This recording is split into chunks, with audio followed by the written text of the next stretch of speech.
So, I couldn't resist making another video with some more footage from Wide Awake debunking the globe illusion.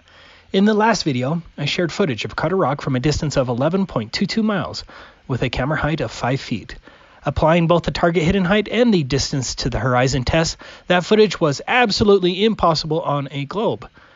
For this footage, Wide Awake's Nikon P1000 camera was at the same coordinates shown here. However, the camera was lowered to just 30 inches or 2.5 feet off of the water.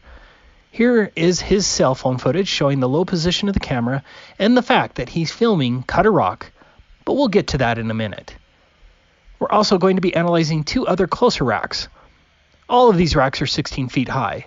I pulled all of the coordinates from the same government brochure shown in the last video, and the coordinates are all identified here.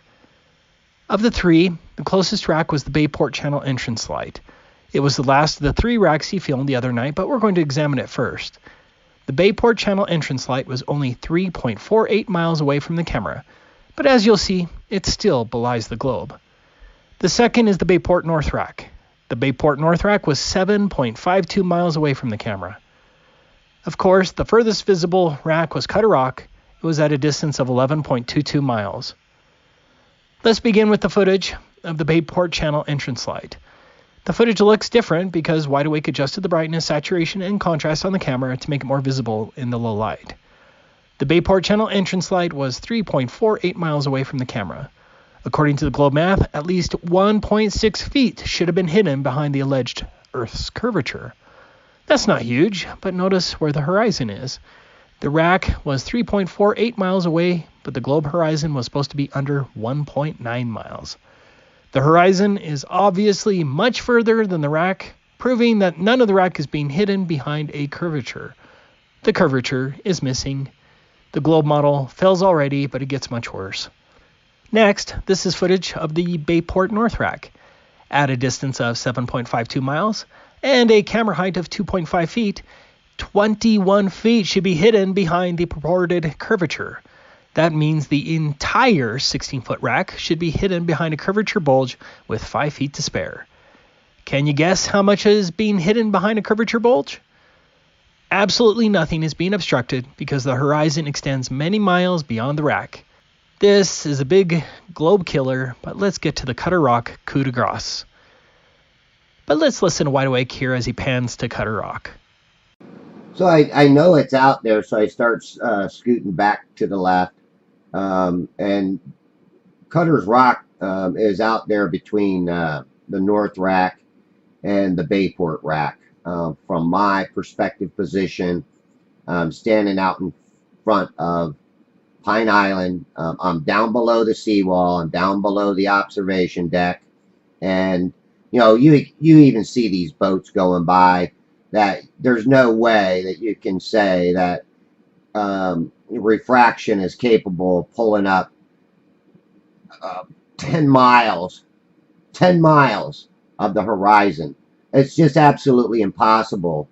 And this is where I think if they had the technology that we have today with these zoom cameras, science wouldn't have came up with this bullshit refraction business that they give us and feed us and tell us that this is why you're able to see around the corner or around curves. It's not possible, especially in real life. Sure, you can do tricks, parlor tricks, and show people a curve, but in reality, you cannot. There it is, Cutter Rock, 11.22 miles away and at a low camera height of 2.5 feet. According to the globe math, 57 feet should be hidden behind the Earth's alleged curvature. That would be enough curvature to hide this quite revealing 57-foot statue of Bahubali. But I hope you can see the big problem here, as the horizon is beyond Cutter Rock, and so none of Cutter Rock is hidden behind a curvature. Remember, the globe states that the horizon must be closer than 1.9 miles, and it's further than 11.22 miles. Now, compare all three of the racks. I arranged the frames of the racks to line up at the actual horizon so that you can see how the bases and sizes of the racks rise up perspectively. Do you think that some magical refraction removed all signs of the curvature hump in front of and between the racks? Then refraction sent the horizon 10 miles further than it's supposed to be, and still managed to leave the bird racks intact and unaffected by the disappearing and reappearing bulges of water? In case you're interested, Wide Awake also filmed the Billy Still South rack at a distance of 8.3 miles. 27 feet should have been hidden by the globe, if there was one, and the horizon is beyond Billy Still. Wide Awake also filmed the Hernando Beach turn light at a distance of 6 miles. 11 feet of that one should have been hidden. Of course, none of it is hidden. That should do it for today.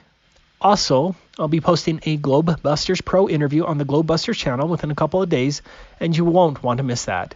It's a good one, in my opinion. Sorry, our Globe faithful, but your curvature and space fantasies do not exist. I know it's hard, and sci-fi movies just suck now, but welcome to the flat Earth. Uh-oh, SpaghettiOs!